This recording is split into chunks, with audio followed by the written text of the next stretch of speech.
Good morning, everyone. So, in the previous class, we have started with the revision. Okay, okay, and we have completed the meaning of constitution. Okay, okay, the meaning of constitution we have seen. Okay, okay. So today we will see. So we have done with the meaning of constitution. Okay, we have gone to the meaning. Okay, making of constitution we have done. Okay, in making of constitution we have seen the demand for constitute assembly. Okay, we have seen the demand for constitute assembly in the making of constitution. Okay, okay, wait a minute. So the idea was first given by Mahatma Gandhi. Second, M.N. Roy have made the suggestion. Okay, okay. Next, certain plan they have been rejected. Okay, like Churchill government Cripps mission plan has been failed.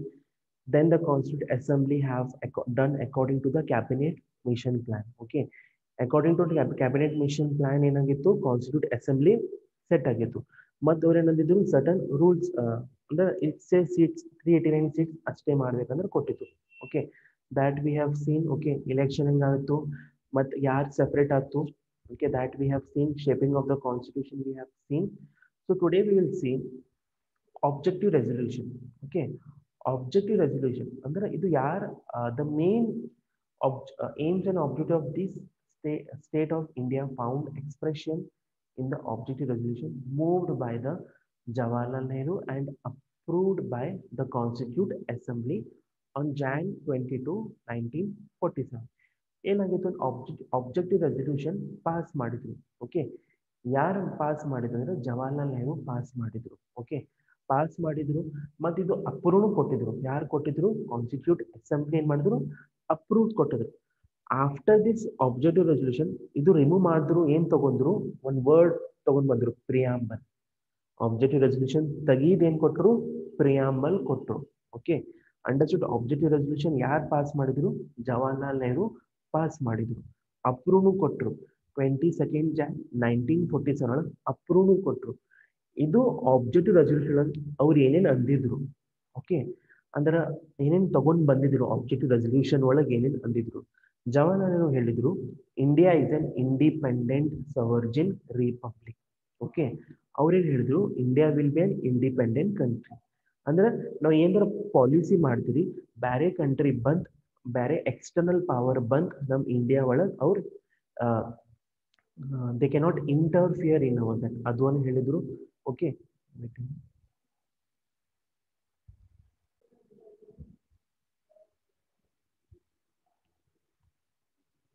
Okay,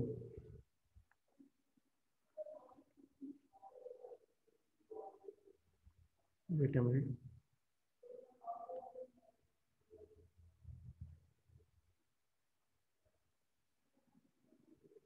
okay, ಅವ್ರೇನು ಹೇಳಿದ್ರು objective resolution ಒಳಗೆ India is an independent sovereign ಅದು ಒಂದು ತಗೊಂಡ್ ಬಂದಿದ್ರು. And ಮತ್ತೆ ಏನ್ ಹೇಳಿದ್ರು Jawaharlal Nehru, there should be a freedom of thought ಇರಬೇಕು, ಫ್ರೀಡಮ್ ಆಫ್ ಥಾಟ್ ಇರಬೇಕು, ಫ್ರೀಡಮ್ ಆಫ್ ಎಕ್ಸ್ಪ್ರೆಷನ್ ಇರಬೇಕು, ಬಿಲೀಫ್, ಫೇತ್ ಅಂಡ್ ವರ್ಷಿಪ್ ಇರಬೇಕು. ಅವ್ರು ಹೇಳಿದ್ರು ಸ್ವತಂತ್ರ ಇರಬೇಕು, ನಮ್ಮ ಇಂಡಿಯಾ ಶುಡ್ ಬಿ ಸ್ವತಂತ್ರ ಇನ್ ಟರ್ಮ್ಸ್ ಆಫ್ ನಮ್ಗೆ ಏನೇನು ಎಕ್ಸ್ಪ್ರೆಸ್ ಅದು ಅದನ್ನು ಎಕ್ಸ್ಪ್ರೆಸ್ ಮಾಡ್ಬೋದು. ಅದು ಹೇಳಿದ್ರು ನಮ್ಗೆ ಏನೇನು ಫೇತ್ ಐತಿ ಅದು ನಾವು ಫಾಲೋ ಮಾಡ್ಬೋದು, ನಮ್ಗೆ ಏನೇನು ವರ್ಷಿಪ್ ಅದ ಅದು ನಾವು ಫಾಲೋ ಮಾಡಬಹುದು. ಮತ್ತೇನು ಹೇಳಿದ್ದು, constitution should provide just right ಕೊಡಬೇಕು, ಫಾರ್ ಮೈನಾರಿಟೀಸ್ ಪೀಪಲ್ ಸಪೋರ್ಟ್ ಕೊಡಬೇಕು, for backward and tribal people ಅವ್ರಿಗೆ ಸಮ್ ಇದು ಕೊಡು, ಆ್ಯಂಡ್ ಫಾರ್ ಬ್ಯಾಕ್ವರ್ಡ್ ಕ್ಲಾಸಸ್ ಅವ್ರಿಗೆ ಸಮ್ ಜಸ್ಟ್ ರೈಟ್ ಕೊಡಬೇಕು. ಅದೊಂದು ತಗೊಂಡ್ ಬಂದಿದ್ರು.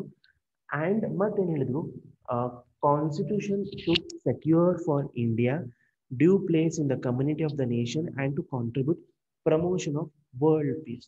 ಮತ್ತೇನು ಹೇಳಿದ್ರು ಜವಾಹರ್ಲಾಲ್ ನೆಹರು, ನಮ್ಮ ಇಂಡಿಯಾ ಶುಡ್ ಬಿ ಪೀಸ್ ಒಳಗಿರ್ಬೇಕು, ಶಾಂತಿ ಒಳಗಿರ್ಬೇಕು, ನೋ ಫೈಟ್ಸ್ ಇದು ಆಗಬೇಕು ಇನ್ ಇಂಡಿಯಾ. ಅವ್ರು ಇದು ಆಬ್ಜೆಕ್ಟಿವ್ ರೆಸಲ್ಯೂಷನ್ ತಗೊಂಡು ಬಂದಿದ್ರು. ಅಂಡರ್ಸ್ಟುಡ್. ಆಬ್ಜೆಕ್ಟಿವ್ ರೆಸಲ್ಯೂಷನ್ ಯಾರು ತಗೊಂಡ್ ಬಂದಿದ್ರು? ಜವಾಹರ್ಲಾಲ್ ನೆಹರು. ಅವ್ರು ಅದರೊಳಗೆ ಏನೇನು ಹೇಳಿದ್ರು, India should be an independent sovereign republic, ಅದು ಒಂದು ಹೇಳಿದ್ರು. ಓಕೆ, ನಮ್ಮ ಕಡೆ ಫ್ರೀಡಮ್ ಆಫ್ ಥಾಟ್ ಇರಬೇಕು, ಬಿಲೀಫ್ ಇರಬೇಕು, ಎಕ್ಸ್ಪ್ರೆಷನ್ ಇರಬೇಕು, ನಮ್ ಯಾವ್ಯಾವ ವರ್ಷಿಪ್ ಅದು ನಾವು ಫಾಲೋ ಮಾಡಬೇಕು. ಮತ್ತು ಕಾನ್ಸ್ಟಿಟ್ಯೂಷನ್ ಶುಡ್ ಪ್ರೊವೈಡ್ ರೈಟ್ಸ್ ಕೊಡಬೇಕು. ಯಾರ್ಯಾರಿಗೆ ರೈಟ್ಸ್ ಕೊಡಬೇಕು? For minorities people, for backward and tribal people and backward classes ಅವ್ರಿಗೆ ಕೊಡಬೇಕು. ಮತ್ತು ಪೀಸ್ ಇರಬೇಕು ಇಂಡಿಯಾ ಒಳಗೆ, ಅಂದ್ರೆ ಶಾಂತಿ ಇರಬೇಕು, ಅದು ಹೇಳಿದ್ರು. ಓಕೆ ಓಕೆ, ಇದರ ಮೇಲೆ ಏನಾಗಿತ್ತು, ಒಂದು ಕಮಿಟಿ ಸಿಸ್ಟಮ್ ಮಾಡಿದ್ರು. ಓಕೆ, 8 ಕಮಿಟಿ ಸಿಸ್ಟಮ್ ಮಾಡಿದ್ರು. ಅದು ಕಮಿಟಿ ಏನೇನು ಮಾಡಿದ್ರು? ಫಂಡಮೆಂಟಲ್ ರೈಟ್ಸ್ ಕಮಿಟಿ ಮಾಡಿದ್ರು. Okay, committee on supreme court ಮಾಡಿದ್ರು. ಓಕೆ, ಕ್ರೆಡೆನ್ಷಿಯಲ್ ಕಮಿಟಿ ಮಾಡಿದ್ರು. Okay, advisory committee on minorities. Okay, rules procedure committee, steering committee, union power committee and ad hoc committee on national fund. ಹಿಂಗೆ 8 committee ಮಾಡಿದ್ರು. Fundamental rights ಹೆಂಗಿರಬೇಕು, ನಮ್ಮ supreme court ಹೆಂಗಿರಬೇಕು. Okay, credential committee ಅಂದ್ರೆ a committee for examining the credit. Okay, ಅದೊಂದು ಮಾಡಿದ್ರು. Okay, ಒಂದು advisory committee ಮಾಡಿದ್ರು ಆನ್, ಓಕೆ, ಆನ್ ಮೈನಾರಿಟೀಸ್ ಜೊತೆ ಒಂದು ಕಮಿಟಿ ಮಾಡಿದ್ರು. ರೂಲ್ಸ್ ಹೆಂಗಿರಬೇಕು, ಪ್ರೊಸೀಜರ್ ಹೆಂಗಿರಬೇಕು, ಅದೊಂದು ಕಮಿಟಿ ಮಾಡಿದ್ರು. ಮತ್ತು ಸ್ಟೀರಿಂಗ್ ಕಮಿಟಿ ಅಂದ್ರೆ ವಿ ಕ್ಯಾನ್ ಸೇ ಒಂದು ಅಡ್ವೈಸರಿ ಬಾಡಿ ಇರಬೇಕು. Okay, we should advise some guidelines ಕೊಡಿ, ಅದು ಒಂದು ಕಮಿಟಿ ಮಾಡಿದ್ರು. ಯೂನಿಯನ್ ಪವರ್ ಹೆಂಗಿರಬೇಕು, ಅದು ಒಂದು ಕಮಿಟಿ ಮಾಡಿದ್ರು. ಮತ್ತು ನ್ಯಾಷನಲ್ ಫ್ಲಾಗ್ ಹೆಂಗಿರಬೇಕು, ಅದು ಒಂದು ಕಮಿಟಿ ಮಾಡಿದ್ರು. ಓಕೆ, ಜವಾಹರ್ಲಾಲ್ ನೆಹರು, ಸರ್ದಾರ್ ವಲ್ಲಭಾಯ್ ಪಟೇಲ್ ಏನ್ ಮಾಡಿದ್ರು? ಚೇರ್ ಮಾಡಿದ್ರು. ಇದು ಏನೇನು 8 ಕಮಿಟಿ ಮಾಡಿದ್ರು, ಅವ್ರೇನ್ ಮಾಡಿದ್ರು? ಚೇರ್ ಮಾಡಿದ್ರು. ಅಗ್ರಿ ಆಗಿತ್ತು. But most of the committee was drafting committee. ಅದರ ಜೊತೆ ಇನ್ನೊಂದು ಡ್ರಾಫ್ಟಿಂಗ್ ಕಮಿಟಿ ಒಂದು ಮಾಡಿದ್ರು. ಅದು ಹೆಂಗ್ ಮಾಡಿದ್ರು? ಒಂದು ರೆಸಲ್ಯೂಷನ್ ಪಾಸ್ ಮಾಡಿದ್ರು. ಆನ್ 29th August 1947 ಒಳಗೆ ಒಂದು ರೆಸಲ್ಯೂಷನ್ ಪಾಸ್ ಮಾಡಿದ್ರು. ಅದನ್ನು ಕಮಿಟಿ ಚಲೋ ಇತ್ತು. ಬಟ್ ಇನ್ನೊಂದು ಡ್ರಾಫ್ಟಿಂಗ್ ಕಮಿಟಿ ಒಂದು ಮಾಡಿದ್ರು. ಓಕೆ, ಡ್ರಾಫ್ಟಿಂಗ್ ಕಮಿಟಿ ಅಂದ್ರೆ ಅವ್ರಿಗೊಂದು ರೆಸ್ಪಾನ್ಸಿಬಿಲಿಟಿ ಕೊಟ್ಟಿದ್ರು to make a constitution document. Okay, 8 ಕಮಿಟಿನೂ ಚಲೋ ಆಯ್ತು, ಅವ್ರು ಅಗ್ರಿ ಆಯ್ತು. ಯಾರ್ಯಾರು ಅಗ್ರಿ ಆಯ್ತು? ಜವಾಹರ್ಲಾಲ್ ನೆಹರು, ಸರ್ದಾರ್ ವಲ್ಲಭಾಯ್ ಪಟೇಲ್. ಓಕೆ, ಅವ್ರೇನಾದ್ರು ಅವರು ಅಗ್ರಿ ಆಯ್ತು. Okay, but the important committee ಒಂದು ಮಾಡಿದ್ರು. ಯಾವ ಕಮಿಟಿ ಮಾಡಿದ್ರು? Drafting committee. ಡ್ರಾಫ್ಟಿಂಗ್ ಕಮಿಟಿ ಅಂದ್ರೆ ನಮ್ಮ ಕಾನ್ಸ್ಟಿಟ್ಯೂಷನ್ ಹೆಂಗ್ ಪ್ರಿಪೇರ್ ಆಗಿ ಒಂದು ಡ್ರಾಫ್ಟಿಂಗ್ ಕಮಿಟಿ ಒಂದು ಮಾಡಿದ್ರು. ಓಕೆ, ಅದು ಡ್ರಾಫ್ಟಿಂಗ್ ಕಮಿಟಿ ಒಳಗೆ ಸರ್ಟನ್ ಮೆಂಬರ್ಸ್ ಕೊಟ್ಟಿದ್ರು. Okay, doctor B R Ambedkar ಏನ್ ಮಾಡಿದ್ರು? ಆಸ್ ಅ ಚೇರ್ಮನ್ ಕೊಟ್ಟಿದ್ರು. Okay, doctor B R Ambedkar as a chairman ಕೊಟ್ಟಿದ್ರು. ಉಳ್ಕಿದವ್ರು ನೋಡ್ರಿ, ಲೈಕ್ ಗೋಪಾಲ ಸ್ವಾಮಿ ಅಯ್ಯಂಗಾರ್. ಓಕೆ, ಅವ್ರಿಗೆ ಮತ್ತು Alladi Krishna Swami Ayyar, K M Munshi, Mohammad Saadulla, N Roy, T Krishnachari, ಅವ್ರಿಗೆ ಏನ್ ಮಾಡಿದ್ರು? ಉಳ್ಕಿದವ್ರು ಮೆಂಬರ್ ಮಾಡಿದ್ರು. ಫಸ್ಟ್ ಚೇರ್ಮನ್ ಯಾರಿಗೆ ಮಾಡಿದ್ರು? ಡಾಕ್ಟರ್ ಬಿ ಆರ್ ಅಂಬೇಡ್ಕರ್ ಮಾಡಿದ್ರು. ಉಳ್ಕಿದ ಮೆಂಬರ್ಸ್ ಏನ್ ಮಾಡಿದ್ರು? ಆಸ್ ಅ ಚೇರ್ಮನ್ ಕೊಟ್ಟಿದ್ರು. ಓಕೆ, ಆಮೇಲೆ ಏನಾಯ್ತು? This drafting committee did a marvellous job. Okay, means the drafting committee like Dr. B.R. Ambedkar and drafting committee really defended a draft the constitution in a very remarkable manner. ಅವ್ರೇನ್ ಮಾಡಿದ್ರು? ಒಳ್ಳೆ ಕೆಲಸ ಮಾಡಿದ್ರು, ಅಂದ್ರೆ ಒಂದು best ಕೆಲಸ ಮಾಡಿದ್ರು. ಏನ್ ಮಾಡಿದ್ರು? ಡಾಕ್ಟರ್ ಬಿ ಆರ್ ಅಂಬೇಡ್ಕರ್ ಮತ್ತು ಉಳ್ಕಿದವ್ರು ಏನೇನು ಮೆಂಬರ್ಸ್ ಇತ್ತು, ಡ್ರಾಫ್ಟಿಂಗ್ ಕಮಿಟಿ ಇತ್ತು, ಏನ್ ಮಾಡಿದ್ರು? ನಮ್ಮ ಕಾನ್ಸ್ಟಿಟ್ಯೂಷನ್ ಪ್ರಿಪೇರ್ ಮಾಡಿದ್ರು. ಓಕೆ, ಎಲ್ಲ ಪ್ರಿಪೇರ್ ಆಯ್ತು. They did a very remarkable manner ಅನ್ಬೋದು, ಅ ಗುಡ್ ಜಾಬ್ ಅನ್ಬೋದು, ಅದು ಮಾಡಿದ್ರು. ಓಕೆ, ಆದ್ಮೇಲೆ ಏನ್ ಮಾಡಿದ್ರು? ಅದು ಡ್ರಾಫ್ಟಿಂಗ್ ಕಮಿಟಿ ಏನ್ ಮಾಡಿದ್ರು? ನಮ್ಮ ಕಾನ್ಸ್ಟಿಟ್ಯೂಷನ್ ಏನಿತ್ತು ಒಂದು ರಿಪೋರ್ಟ್ ಒಳಗೆ ಮಾಡಿ ಸಬ್ಮಿಟ್ ಮಾಡಿದ್ರು. ಓಕೆ, ಅಸೆಂಬ್ಲಿ ರಿಪೋರ್ಟ್ ಮಾಡಿದ್ರು ಆನ್ February 21, 1948. ಅದು ಸಬ್ಮಿಟ್ ಮಾಡಿದ್ರು ರಿಪೋರ್ಟ್. ಯಾರಿಗೆ ಮಾಡಿದ್ರು? ಟು ದ ಪ್ಲಾನ್ ಅವರಿಗೆ ಸಬ್ಮಿಟ್ ಮಾಡಿದ್ರು. ಓಕೆ, ಮತ್ತು ಇದು ಪ್ರೆಸೆಂಟ್ ಮಾಡಿದ್ರು ಇನ್ ಕಾನ್ಸ್ಟಿಟ್ಯೂಟ್ ಅಸೆಂಬ್ಲಿ. ಪ್ರೆಸೆಂಟ್ ಮಾಡಿದ್ರು. ಯಾವಾಗ ಪ್ರೆಸೆಂಟ್ ಮಾಡಿದ್ರು? November 4, 1948 for consideration. ಓಕೆ, ನೋಡ್ಬೋದು ಏನೇನು ತಗೊಂಡ್ ಬಂದ, ಏನೇನಿಲ್ಲ, ಅದು ಕನ್ಸಿಡರೇಷನ್ ಒಳಗೆ ಸಬ್ಮಿಟ್ ಮಾಡಿದ್ರು. ಅಂಡರ್ಸ್ಟುಡ್? ಒಂದು ಕಮಿಟಿ ಮಾಡಿದ್ರು. ಓಕೆ, ಸಿ ಕಮಿಟಿ ಸಿಸ್ಟಮ್ ಮಾಡಿದ್ರು, ಇದನ್ನು ಅಗ್ರಿ ಆಯ್ತು. ಬಟ್ ಮೋಸ್ಟ್ ಡ್ರಾಫ್ಟಿಂಗ್ ಕಮಿಟಿ ಅವ್ರು ಅಪಾಯಿಂಟ್ ಮಾಡಿದ್ರು. ಓಕೆ, ಹಿಂಗೆ ಕಮಿಟಿ ಮಾಡಿದ್ರು, ಡ್ರಾಫ್ಟಿಂಗ್ ಕಮಿಟಿ. ಅವ್ರೇನ್ ಮಾಡಿದ್ರು? ನಮ್ಗೆಲ್ಲ ಕಾನ್ಸ್ಟಿಟ್ಯೂಷನ್ ಅವ್ರು ಪ್ರಿಪೇರ್ ಮಾಡಿದ್ರು. ಓಕೆ, ರಿಪೋರ್ಟ್ ಸಬ್ಮಿಟ್ ಮಾಡಿದ್ರು on 1948. But in assembly, in constituent assembly ಏನ್ ಮಾಡಿದ್ರು? ಫಾರ್ ಕನ್ಸಿಡರೇಷನ್ ಅವ್ರು ಏನ್ ಮಾಡಿದ್ರು? ಸಬ್ಮಿಟ್ ಮಾಡಿದ್ರು. ಓಕೆ, ನೆಕ್ಸ್ಟ್ ಏನಾಯ್ತು, ಅವ್ರು ಏನೇಂದ ಡ್ರಾಫ್ಟಿಂಗ್ ಸಬ್ಮಿಟ್ ಮಾಡಿದ್ರು, ಡಿಸ್ಕಷನ್ ಮಾಡಿದ್ರು, ನಮ್ಮ ಕಾನ್ಸ್ಟಿಟ್ಯೂಷನ್ ಹೆಂಗ್ ಅವ್ರು ರಿಪೋರ್ಟ್ ಮಾಡಿ ಕೊಟ್ರು. ಅವಾಗೇನಾಯ್ತು, ಡಿಸ್ಕಸ್ ಮಾಡಿದ್ರು. ಹೆಂಗ್ ಡಿಸ್ಕಸ್ ಮಾಡಿದ್ರು? ಥ್ರೂ ರೀಡಿಂಗ್ ಡಿಸ್ಕಸ್ ಮಾಡಿದ್ರು ಇನ್ ಅಸೆಂಬ್ಲಿ. ಓಕೆ, 3 ರೀಡಿಂಗ್ಸ್ ಒಳಗೆ ಅವ್ರು ಡಿಸ್ಕಸ್ ಮಾಡಿದ್ರು. ಓಕೆ, ಯಾರ್ಯಾರು ಮಾಡಿದ್ರು? ಕಮಿಟಿ. ಓಕೆ, ಫಸ್ಟ್ ರೀಡಿಂಗ್ ಏನಿತ್ತು? ಜನರಲ್ ಡಿಸ್ಕಷನ್ ಇತ್ತು. ಓಕೆ, ಅವ್ರೇನ್ ಡಿಸ್ಕಸ್ ಮಾಡಿದ್ರು? ಓನ್ಲಿ ಜನರಲ್ ಡಿಸ್ಕಷನ್ ಮಾಡಿದ್ರು. ಯಾವಾಗ ಮಾಡಿದ್ರು? ನವೆಂಬರ್ 4 ಟು ನವೆಂಬರ್ 9, 1948 ತನಕ ಅವ್ರೇನ್ ಮಾಡಿದ್ರು? ಫಸ್ಟ್ ರೀಡಿಂಗ್ ಡಿಸ್ಕಷನ್ ಮಾಡಿದ್ರು. ಮತ್ತು ಸೆಕೆಂಡ್ ರೀಡಿಂಗ್ ಬಂತು. ಅದು ಯಾವಾಗ ಬಂತು? ನವೆಂಬರ್ 15, 1948 ಟು ಅಕ್ಟೋಬರ್ 17, 1949 ತನಕ ಸೆಕೆಂಡ್ ರೀಡಿಂಗ್ ಬಂತು. ಓಕೆ, ಏನಾಗಿತ್ತು? ನಿಯರ್ಲಿ 7,635 ಅಮೆಂಡ್ಮೆಂಟ್ಸ್ ರಿಮೂವ್ ಮಾಡಿದ್ರು. ಔಟ್ ಆಫ್ 7,633 ಓನ್ಲಿ 2,473 ಅಷ್ಟೇ ಡಿಸ್ಕಸ್ ಮಾಡಿದ್ರು ಅಮೆಂಡ್ಮೆಂಟ್. ಓಕೆ, ಅಮೆಂಡ್ಮೆಂಟ್ ಅಂದ್ರೆ ಏನಂದ್ರೆ ನಾನು ಹೇಳಿದ್ದೆ. Okay, next constituent assembly third reading ಮಾಡಿದ್ರು. This was the last reading. ಯಾವಾಗಿತ್ತು? November 14 to November 26. So this was the third reading. Okay, 8 committee ಮಾಡಿದ್ರು, ಮತ್ತು ಡ್ರಾಫ್ಟಿಂಗ್ ಕಮಿಟಿ ಮಾಡಿದ್ರು. ಡ್ರಾಫ್ಟಿಂಗ್ ಕಮಿಟಿ ನಮ್ಗೆ ಒಳ್ಳೆ ಕೆಲಸ ಮಾಡಿದ್ರು, ನಮ್ಮ ಕಾನ್ಸ್ಟಿಟ್ಯೂಷನ್ ಪ್ರಿಪೇರ್ ಮಾಡಿ ರಿಪೋರ್ಟ್ ಕೊಟ್ಟರು. ರಿಪೋರ್ಟ್ ಮಾಡಿ ಆದ್ಮೇಲೆ ಫಾರ್ ಕನ್ಸಿಡರೇಷನ್ ಡಿಸ್ಕಷನ್ ಮಾಡುವ ಕಾನ್ಸ್ಟಿಟ್ಯೂಟ್ ಅಸೆಂಬ್ಲಿ ಕೊಟ್ಟರು. ಇನ್ ಕಾನ್ಸ್ಟಿಟ್ಯೂಟ್ ಅಸೆಂಬ್ಲಿ ಅದು ರೀಡಿಂಗ್ ಒಳಗೆ ಡಿಸ್ಕಸ್ ಮಾಡಿದ್ರು. First reading, second reading, third reading. ಹಿಂಗೆ ಥರ್ಡ್ ರೀಡಿಂಗ್ ಒಳಗೆ ಡಿಸ್ಕಸ್ ಮಾಡಿದ್ರು. On 26 January, Assembly received the signature of President and declared as a pass. Okay, ಮೊದಲು doctor Rajendra Prasad ಏನ್ ಮಾಡಿದ್ರು? ಆಸ್ ಅ ಸಮ್ಮಾನ್ ಕೊಟ್ಟು ಆಸ್ ಅ ಪ್ರೆಸಿಡೆಂಟ್ ಕೊಟ್ಟಿದ್ರು. ಆಫ್ಟರ್ವರ್ಡ್ಸ್ ಅವರಿಗೆ as a first president elect ಮಾಡಿದ್ರು. ಆಮೇಲೆ ಎಲ್ಲ ರೀಡಿಂಗ್ ಮುಗೀತು, ಮತ್ತು ಪ್ರೆಸಿಡೆಂಟ್ ಸೈನ್ ಸಿಗ್ನೇಚರ್ ಮಾಡಿ ಡಿಕ್ಲೇರ್ ಮಾಡಿದ್ರು. ನಮ್ಗೆ ಹಿಂಗ್ ಕಾನ್ಸ್ಟಿಟ್ಯೂಷನ್ ಪ್ರಿಪೇರ್ ಆಯ್ತು ಇಂಡಿಯಾದೊಳಗೆ. Okay, wait a minute. Okay, ಹಿಂಗಾಯ್ತು. ನೆಕ್ಸ್ಟ್ ದ ಫೈನಲ್ ಸೆಷನ್ ಆಯ್ತು on constituent assembly on January 24, 1950. ಒಂದು ಫೈನಲ್ ಸೆಷನ್ ಆಯ್ತು. ಏನಾಯ್ತು? ಅಸೆಂಬ್ಲಿ ಒಳಗೆ ಏನಾಯ್ತು? ಒಂದು ಫೈನಲ್ ಮೀಟಿಂಗ್ ಆಯ್ತು. ಯಾವಾಗಾಯ್ತು? On January 24, 1950. ಅವಾಗ ಏನ್ ಮಾಡ್ತು? For doctor Rajendra Prasad as a first president of republic of India under the new constitution which came into force on 26 January 1950. ಅವಾಗ ನಮ್ಮ 26 January 1950 ಒಳಗೆ ನಮ್ಮ ಕಾನ್ಸ್ಟಿಟ್ಯೂಷನ್ ಬಂತು. ಅವಾಗ ಏನ್ ಮಾಡಿದ್ರು? ಆಸ್ ಅ ಫಸ್ಟ್ ಪ್ರೆಸಿಡೆಂಟ್ ಅವ್ರಿಗೆ ಡಿಕ್ಲೇರ್ ಮಾಡಿದ್ರು. ಯಾರಿಗೆ ಡಿಕ್ಲೇರ್ ಮಾಡಿದ್ರು? ಫಾರ್ ಡಾಕ್ಟರ್ ರಾಜೇಂದ್ರ ಪ್ರಸಾದ್ ಅವ್ರಿಗೆ ಫಸ್ಟ್ ಪ್ರೆಸಿಡೆಂಟ್ ಡಿಕ್ಲೇರ್ ಮಾಡಿದ್ರು as a new constitution of India which came into force. ಹಿಂಗ್ ನಮ್ ಮೇಕಿಂಗ್ ಆಫ್ ಕಾನ್ಸ್ಟಿಟ್ಯೂಷನ್ ಆಯ್ತು. ಓಕೆ, ಫಸ್ಟ್ ಕಾನ್ಸ್ಟಿಟ್ಯೂಟ್ ಅಸೆಂಬ್ಲಿ ಆಯ್ತು, demand for constitute assembly, framing of the constitution, ಹಿಂಗ್ prepare ಆಯ್ತು. Next ಏನಾಯ್ತು? Task of the constitution maker. Okay, task of the constitution maker. It is not an easy to prepare a constitutional document for any country, because that is a life of the nation, a lifeline of the nation. Okay, ಯಾವಾಗಂದ್ರೆ ಒಂದು country ನಾವು constitution prepare ಮಾಡ್ತೀರಿ, it is not an easy task. ಅದು easy task ಇಲ್ಲ. ಯಾಕಂದ್ರೆ constitution is the lifeline of the nation. Okay, lifeline of the nation ಇದು. Therefore, ಏನಾಗಿತ್ತು? Constitute assembly evolve system of. Okay, ಅಂದ್ರೆ ಅವ್ರು ಏನ್ ಮಾಡಿದ್ರು? If you make the constitution ಅಂದ್ರೆ ಪೀಪಲ್ಸ್ ಎಕ್ಸೆಪ್ಟೇಷನ್ ನೋಡ್ಲಿಕ್ಕೆ ಹತ್ತಿದ್ರು. ಓಕೆ, ಪೀಪಲ್ ಒಳಗೆ ಮೈಂಡ್ ಒಳಗೆ ನೋಡಿ ಅವ್ರ ಕಾನ್ಸ್ಟಿಟ್ಯೂಷನ್ ಪ್ರಿಪೇರ್ ಮಾಡ್ಲಿಕ್ಕೆ ಹತ್ತಿದ್ರು. ಮೀನ್ಸ್ ಅವ್ರ ಎಕ್ಸೆಪ್ಟೇಷನ್ ಫುಲ್ಫಿಲ್ ಮಾಡಬೇಕು, because they have depended upon. And if you make constitution means ಅವರಿಗೆಲ್ಲ ಫುಲ್ಫಿಲ್ ಆಗಬೇಕು. Okay, it is not immediate needs of the people to meet, but it is also responsible for future needs. Okay, constitution is important through which a government is run. Okay, it should be not immediately ಮಾಡಕ್ ಬರಲ್ಲ ಅದು. Okay, future ಒಳಗೆ ನೋಡ್ಬೇಕು ಹೆಂಗ್ ಆಗ್ಬೇಕು. Okay, the task of the framing of Indian constitution was really difficult. Okay, really difficult ಇತ್ತು.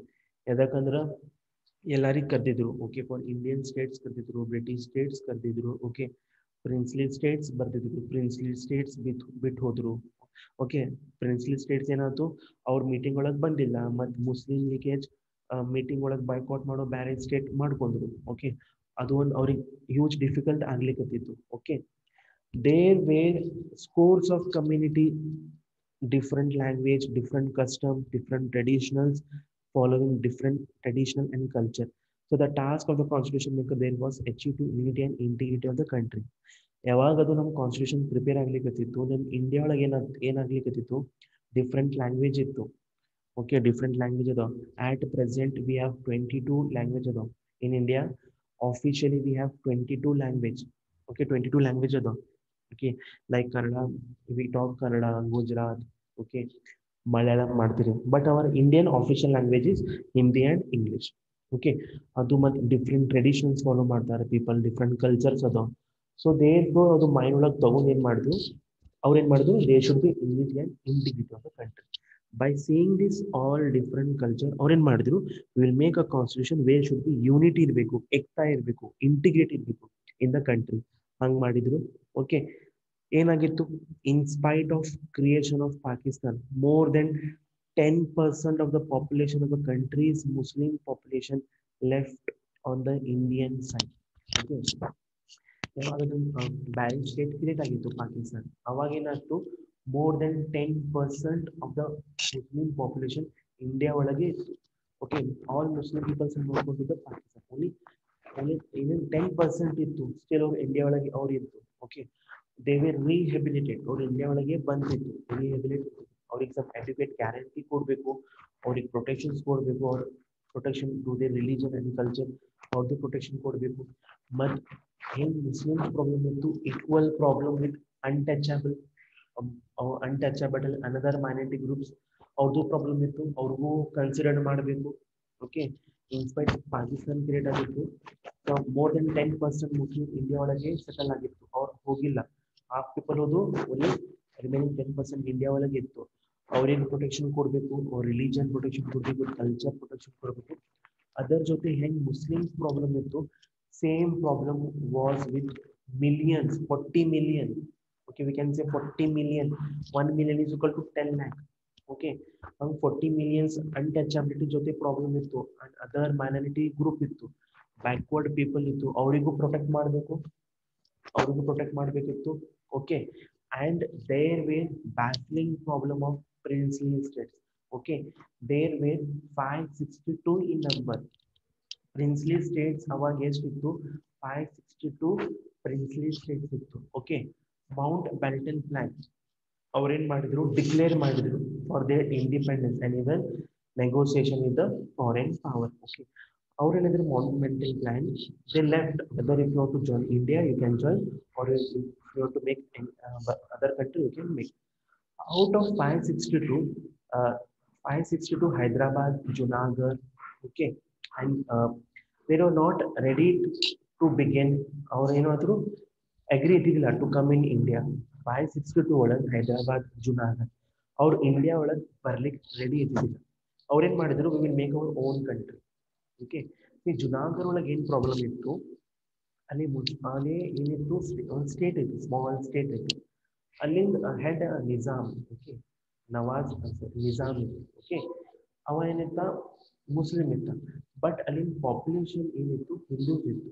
Okay, ಅವ್ರ population ಅನ್ಲಿಕತ್ತಿದ್ರು, no we will settle in India only. Okay, ಅವ ಅನ್ಲಿಕತ್ತಿದ್ದ ಜುನಾಗಢ್ ಒಳಗೆ, ಅವ ಪ್ರಿನ್ಸ್ ಏನನ್ಲಿಕತ್ತಿದ್ದ, no we will go to the Pakistan. Problems ಆಗ್ಲಿಕತ್ತಿತ್ತು. ಅವಾಗ ಏನಿತ್ತು, ಸರ್ದಾರ್ ನಮ್ಮ ಪೀಪಲ್ ಅಲ್ಲಿ ಹೋದ್ರು, ಅಲ್ಲೇನು ಹೋದ್ರು, ಒಂದು ವೋಟಿಂಗ್ ಸಿಸ್ಟಮ್ ಮಾಡಿದ್ರು. Okay, people who want to go to the Pakistan please yes, yes ಒಳಗೆ ಬರೀರಿ, ನೋ ಮೀನ್ಸ್ ನೋ ಬರೀರಿ. ಮೆಜಾರಿಟಿ ಪೀಪಲ್ ನೋ ಬರೆದ್ರು. ಹಂಗೆ ಜುನಾಗಢ್ ಇಂಡಿಯಾ ಒಳಗೆ ಬಂತ. ಸೇಮ್ ಪ್ರಾಬ್ಲಮ್ ಹೈದರಾಬಾದ್ ಒಳಗೆ ಪ್ರಾಬ್ಲಮ್ ಏನಿತ್ತು, ಅಲ್ಲಿ ನವಾಬ್ ಏನಿತ್ತ, neither he want to come to India, neither he want to go to the Pakistan. ಅವನ್ ಪ್ಲಾನ್ ಏನಿತ್ತು, I will make my different country. Hyderabad was the richest state, ಅದು ರಿಚೆಸ್ಟ್ ಸ್ಟೇಟ್ ಐತಿ. You can see earlier, India was also a richest state. Okay, ಎಲ್ಲ loot ಮಾಡಿ ತಗೊಂಡು ಹೋದ್ರು. Okay, Hyderabad was the richest state ಅನ್ಬೋದು, ಒಂದು ಕಡೆ huge we can say money ಇತ್ತು. ಅವ್ನೇನು ಪ್ರಾಬ್ಲಮ್ ಇತ್ತು, neither I come to India, neither I go to the Pakistan, I will make my own country. ಹಂಗೆ ಅವ್ರದಲ್ಲಿ ಏನು ಪ್ರಾಬ್ಲಮ್ ಆಗ್ಲಿಕ್ಕಿತ್ತು, ಅದು ಹೈದರಾಬಾದ್ ಇಂಡಿಯಾ ಒಳಗೆ ಬಂತು. ಓಕೆ, ಸಿ ಮೊದಲ ಮ್ಯಾಪ್ ಹಿಂಗಿತ್ತು, ಇಂಡಿಯಾದ ಮ್ಯಾಪ್ ನೋಡ್ರಿ ಫಸ್ಟ್ ಹಿಂಗಿತ್ತು. ಓಕೆ, ನೀವು ಏನೇನು ರೆಡ್ ಒಳಗೆ ನೋಡ್ಲಿಕ್ಕೆ ಅದು ಬ್ರಿಟಿಷ್ ರೂಲ್ ಮಾಡ್ಲಿಕ್ಕೆ. Okay, as you are seeing ನೋಡ್ರಿ ಏನೇನು ರೆಡ್ ಕಲರ್ ನಿಮ್ಗೆ ಕಾಣಿಸ್ಲಿಕ್ಕೆ ಅದು ಬ್ರಿಟಿಷ್ ಅಂದ್ರೆ ಬ್ರಿಟಿಷ್ ರೂಲ್ ಮಾಡಿರೋದು yellow was princely states okay now the current map of India is like okay now present two Indian territories India ಒಳಗೆ ಬಂತು Jammu Kashmir and Ladakh that came into Indian okay okay so this was about making of constitution okay next we will see what are the features okay feature so this is the most important question the compulsory question you ಅನ್ಬಹುದು features of Indian constitution okay it is an important question it is an important compulsory 100% for 16 marks this question will come explain the features of Indian constitution once you had once you read the point means automatically you can write okay first ನೋಡ್ರಿ first feature ಏನೈತಿ ನಮ್ಮ Indian is the lengthiest constitution of the world ಐತಿ okay ನಮ್ಮ constitution ಐತಿ lengthiest constitution ಐತಿ ಬೇರೆ country ಏನಾಗಿತ್ತು to frame their constitution within 6 months 7 months of constitution prepare ಮಾಡಿದ್ರು but our constitution ಐತಿ lengthiest constitution ಐತಿ it took 2 years 11 months 18 days the lengthiest constitution but other jote we have 448 articles okay 448 articles adao 12 schedules adao 25 parts adao part 1 part 2 part 1 again bರ್ತದೆ part 2 ಒಳಗೆ ಏನು ಬರ್ತದೆ part 3 ಒಳಗೆ ಏನು ಬರ್ತದೆ part 3 ಒಳಗೆ fundamental rights ಬರ್ತವೆ ಮತ್ತು ಅದರೊಳಗೆ ಶೆಡ್ಯೂಲ್ಸ್ ಅದಾವ ಹಿಂಗೆ 448 articles we have 12 schedules adao 25 parts adao for that we call as it is a various lengthiest and written constitution okay lengthiest no ಐತಿ but ಅದರ ಜೊತೆ ನಮ್ಮ ಕಾನ್ಸ್ಟಿಟ್ಯೂಷನ್ ಐತಿ lengthiest ಮತ್ತು written constitution ಐತಿ ಎದಕ್ಕಂದ್ರೆ we have 448 articles 12 schedules and 25 parts okay and another feature we have wait a minute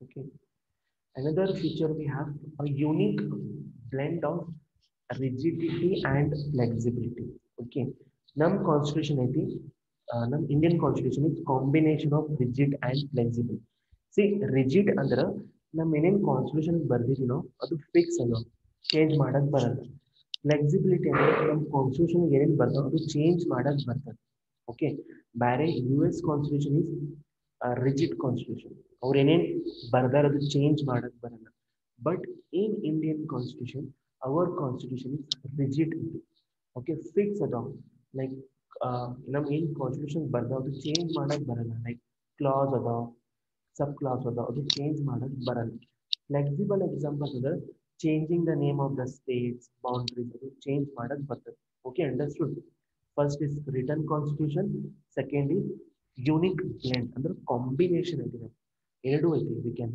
rigid ಐತಿ flexible ಐತಿ okay understood next we have fundamental rights okay fundamental rights part 3 of the Indian constitution deals with the fundamental rights totally we have 6 fundamental rights like right to equality okay right to equality we have right to freedom we have okay right to equality right to freedom okay right to against exploitation okay right to freedom of religion we have okay right to freedom of religion we have okay right to cultural and educational rights we have right to constitutional remedies notice part 3 article 14 to 32 deals with fundamental rights okay right to equality ಕೊಡಬೇಕು ಅಂದ್ರೆ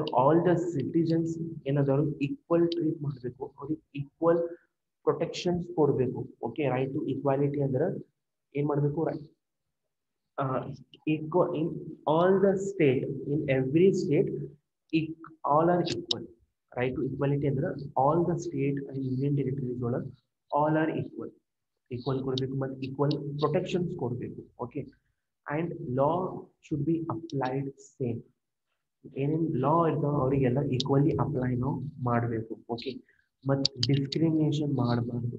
right to equality ಒಳಗೆ there should be no discrimination. Okay, discrimination ಇರಬಾರ್ದು in terms of caste, religion, gender, place of place of birth. Okay, next, equal opportunities ಕೊಡಬೇಕು. Okay, equal opportunities ಕೊಡಬೇಕು. Okay, right to freedom order. ನಮ್ಮ ಕಡೆ freedom ಅದ, we have freedom of speech ಅನ್ಬೋದು, ಏನೇನ್ express ಅದ we can express. Okay, we can express ಮಾಡ್ಬೋದು. Okay, we can move throughout the territories in India as well as move ಮಾಡ್ಬೋದು. Okay, freedom to reside and as well as we can settle in all over the states, settle ಆಗ್ಬೋದು. Okay, next, right to against exploitation. Third right, right to against exploitation. Article 23 to 24 deals with the right to against exploitation, means prohibition of trafficking in human beings. Okay, prohibition means stopping in trafficking of human being. Okay, means one more right to against exploitation ಅಂದ್ರೆ ಯಾರ್ children's age 14 years ಅದ ಅವ್ರಿಗೆ education ಕೊಡಬೇಕು, not as a work ಕೊಡಬೇಕು. Okay, right to freedom of religion. ನಮ್ಮ ಕಡೆ ಏನೇನು religion ಅದದು ಫಾಲೋ ಮಾಡಬಹುದು. Okay, culture, education rights. Okay, protection of interest of minorities. See, last we have right to constitutional remedies. Means here what we say is right to constitutional remedy means Dr. B.R. Ambedkar has says that fundamental rights are heart and soul of the constitution. Okay, heart and soul of the constitution. Okay, in the sources of Indian constitution, as I told, writs, WRITS, writs powers. Okay, ಅವಾಗ ನಾ ಹೇಳಿದೆ 5 writs. Okay, habeas corpus, mandamus, prohibition, quo warranto. Okay, that comes under right to constitution remedies. Okay, right to constitution remedies ಅಂದ್ರೆ ಅಕಸ್ಮಾತ್ ಯಾರಂದ್ರ ಬಂದ್ರು ನಮ್ಗೆ ಇದು ಎಲ್ಲ rights ತಗೋತಾರ. ರೈಟ್ ಟು ಫ್ರೀಡಮ್ ಕಸ್ಕೋತಾರ, ರೈಟ್ ಟು ಅಗೇನ್ಸ್ಟ್ ಎಕ್ಸ್ಪ್ಲೋಟೇಷನ್ ಕಸ್ಕೋತಾರ, ರೈಟ್ ಟು ಫ್ರೀಡಮ್ ರಿಲಿಜನ್. ಇದ್ರೊಳಗೆ ಯಾವ್ದಂದ್ರ ಒಂದ್ ರೈಟ್ ಯಾರಂದ್ರ ಬಂದ್ ನಿಮ್ ಕಸ್ಕೋತಂದ್ರ you can not keep quiet. You can go to the court and complain about him that he has stealing my fundamental rights. We can ಮಾಡಬಹುದು, complaint ಮಾಡಬಹುದು. Okay, courts will give justice. Okay, one person ಯಾರಾದ್ರೂ ಬಂದ್ ನಿಮ್ right to freedom ಕಸ್ಕೊತಾರೆ, ಸುಮ್ಕುಂದ್ರಕ್ ಬರಲ್ಲ, we can go and approach the court. That is called heart and soul of the constitution. ನಾ ಹೇಳಿದೆ habeas corpus to have the body. Okay, mandamus means we order. Okay, okay, prohibition to stop ಹೇಳಿದೆ, that comes under heart and right to constitution remedies. Simple meaning ಅಂದ್ರೆ ಯಾರಂದ್ರೆ ಬಂದ್ ನಿಮ್ fundamental rights ಕಸ್ಕೊಂಡ್ರೆ you cannot keep it, you can go to the court and ಮಾಡ್ಬೋದು. This fundamental rights we will study in detail in second unit. Okay, second unit of fundamental rights or the fundamental duties, DPSP in detail ಒಳಗೆ study ಮಾಡಿ. And ಅದನ್ನ ಹೇಳಿ Ritz ಹೇಳಿದ್ರು with an example explain ಮಾಡ್ತೀನಿ. Okay, ಹೆಂಗೆ ಆಗ್ಬೋದು. Okay, it is an interesting topic. It's an interesting topic. Okay, so this was about the fundamental rights we have. Fundamental rights. Okay, next, fundamental duties also we have. It says that constitution will provide you some fundamental rights. Other ಜೊತೆನು we should follow some duties. Okay, ಏನು ನಮ್ಮ constitution ಹೆಂಗ್ 6 fundamental rights ಕೊಟ್ಟಾರ, ಅದರ ಜೊತೆನು every citizen ಏನ್ ಮಾಡಬೇಕು, certain duties follow ಮಾಡಬೇಕು. Okay, article 51A of the Indian Constitution provides various fundamental duties. Okay, there are no specific provision to enforce fundamental duties in the courts like fundamental rights, but it is also unnecessary to follow the fundamental duties. Okay, now the fundamental duties was given in the time of emergency. Okay, ನಮ್ಮ India ಒಳಗೆ third emergency ಆಗಿತ್ತು, ಅವಾಗಿದು fundamental duties ಕೊಟ್ಟಿದ್ರು. Under the rule of Indira Gandhi government ಅವಾಗಿದು fundamental duties ಕೊಟ್ಟಿದ್ರು. ಒಂದು Swaran Singh committee ಇತ್ತು, ಅವ್ರು ಇದು ನಮ್ಮ ಫಂಡಮೆಂಟಲ್ ಡ್ಯೂಟೀಸ್ ಪ್ರಿಪೇರ್ ಮಾಡಿದ್ರು. ಓಕೆ, ಫಂಡಮೆಂಟಲ್ ಡ್ಯೂಟೀಸ್ ಅಂದ್ರೆ ಯಾವಾಗ ಬರ್ತಾವ, to respect the national flag, national anthem. ಇದು ಒಂದು ಫಂಡಮೆಂಟಲ್ ಡ್ಯೂಟೀಸ್ ಅಂತ. We should respect national anthem, national flag. Okay, we should protect our public property. ನಮ್ಗೆ ಏನೇನು public property ಇದೋ ಅದು ನಾವು protect ಮಾಡಬೇಕು. Okay, to safeguard the environment. ಏನೇನು lakes, rivers ಅದೋ ಅದು ನಾವು protect ಮಾಡಬೇಕು. Okay, so the remaining features we will study in the next class. Okay.